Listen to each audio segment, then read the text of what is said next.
Hello everyone. In this video, I will show you how to add a customer in QuickBooks Online. First, log into QuickBooks Online. Once you are on the dashboard, look at the menu on the left side of the screen. Click on Sales. When the Sales menu opens, select Customers. In some versions, it may say Customers and Leads. This will take you to your customer list, where you can see all existing customers.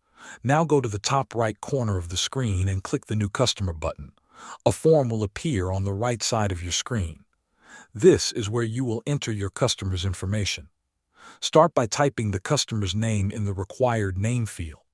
Then enter their email address, phone number, and billing address. Make sure the information is correct, especially the email address if you plan to send invoices directly from QuickBooks. You can also add optional details.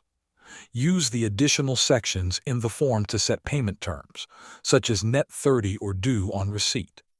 You can enter tax information if the customer is tax exempt.